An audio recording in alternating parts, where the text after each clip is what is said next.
Всички обичаме да си хапваме, но знаехте ли, че преяждането е една от най-големите причини за напълняването? А факта, че 70% от българите с наднормено тегло означава само едно, а именно, че често преяждаме. Но спокойно, има начин да спрем това и сега ще ви разкажем, така че затягайте колените и почваме! Така, как да победим преяждането? Когато стомахът ви е празен, той отделя хормона грелин.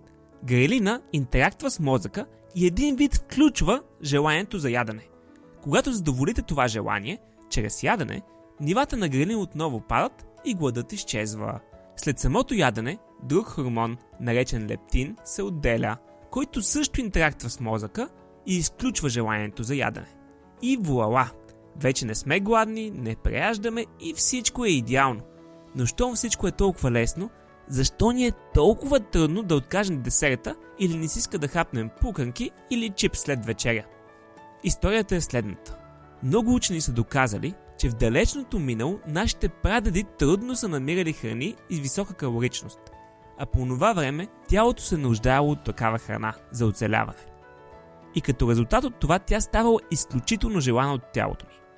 Но в днешно време можем да намерим такава храна абсолютно навсякъде. Проблемът е, че инстинктът и желанието все още са там. Изследване отскоро показва, че честото приемане на мазни и високо захарни храни затруднява действието на целият този цикъл с грелин и лептин. И тялото ни често не изпраща сигнали до мозъка ни, че сме сити. Това, което може да направим, е да намалим консумацията на вредни храни или да ги заменим с полезни такива.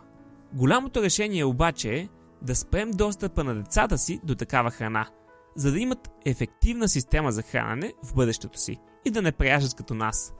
Надявам се това видео да ви е харесало. Ако е така, не забравяйте да го харесате и да се абонирате. А ако искате да сте една крачка напред, може да вземете книгата ни 5 стъпки към по-добър живот. Линк за която има в описанието под видеото.